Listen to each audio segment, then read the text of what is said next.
เจ้าสบายดีมื้อนี้พวกเฮาสิแนะนำการทำใส่จักรเข็มเดียวคว่ำยี่ห้อแจ็ครุ่น970มันจะเป็นแบบไรหาทำมาเบิ่งฟังก์ชันของมันเลยนะปุ่มนี้มันปุ่มเพิ่มความไวนะส่วนปุ่มนี้มันปุ่มย่ำหนากดขึ้นมาบาทหนึ่งย่ำหนา3 บาทเข็มส่วนปุ่มซีดีเป็นปุ่มย่ำหลัง3 บาทเข็มส่วนปุ่มการมีตัดแมนปุ่มกดตัดลายหรือบ่ตัดลายเนาะส่วนปุ่มตัวนี้มันปุ่มรับมันยูเอ็นเนี่ยมันปุ่มตั้งบาทเข็มเอาจากบาทเข็มส่วนปุ่มการลูกศรขึ้นลูกศรโด่งแมนปุ่มตั้งเข็มขึ้นหรือเข็มโด่งยกตัวอย่างคือเฮากด3 4โตมันจะย่ำหนาย่ำหลังเนาะเวลาเย็บมันจะย่ำหนาเวลาเขาตัดลายมันจะย่ำหลังเนาะหรือว่าย่ำหนา3 บาทเข็มย่ำหลัง3 บาทเข็มเนาะถ้าว่าเขาออกนะครับมันยิบเบิงมันจะบ่ย่ำเลยเนาะมันจะบ่ย่ำเลยนี่ธรรมดาส่วนการลูกศรคือลูกศรรถแมนว่าเวลาเขาเย็บให้มันปักผ่าด้วยไว้เข้มมันขึ้นอยู่เทิงเขากดนิ่นไว้3 วินาทีอันนี้มันคือให้มันขึ้นหรือให้มันลงเนาะเขาลองเย็บเบิงแสดงว่าเห็นว่าเข้มมันสิขึ้นเห็นว่าเข้มมันสิขึ้นมันบ่ปักผ่าเนาะแต่ถ้ามากดไปอีก3 วินาทีเขาเย็บเบิงเวลาหยุดเหยียบเข้มมันจะปักลงเนาะในกรณีที่ว่าเขาไว้ผ่าบ่ให้มันออกจากสีเข้มเนาะในกรณีเขาเย็บสีแก่จากสีส่วนปุ่มWM มันปุ่ม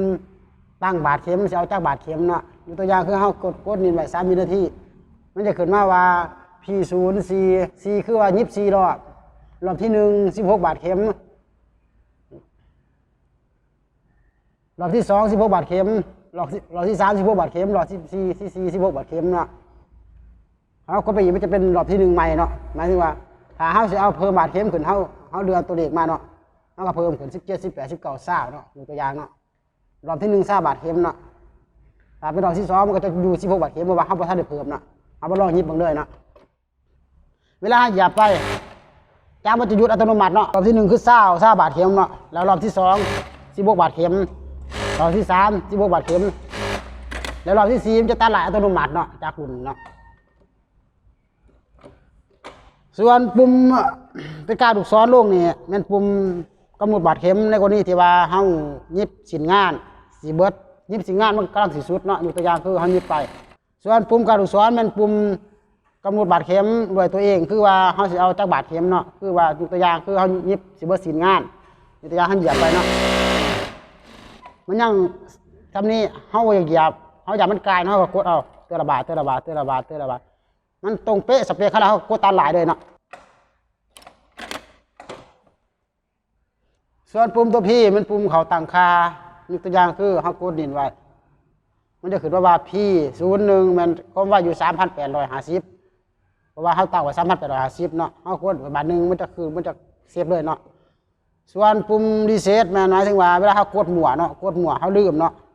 เขาโมโหสิออกวิธีไรแล้วเขามากดรีเซ็ตไว้กดนิ่งไว้เนาะมันจะขึ้นค่าโรงงานให้เนาะเป็นแบบนี้ไม่ขึ้นค่าโรงงานหมายถึงว่ามันจะใส่งานแบบปกติเนาะหรือว่ามันยิบเบิกเลยหรือว่ามันถ้าหากท่านใดสนใจจักรุ่นนี้สามารถติดต่อทางบริษัทอินไทยของเราได้เนาะขอขอบใจ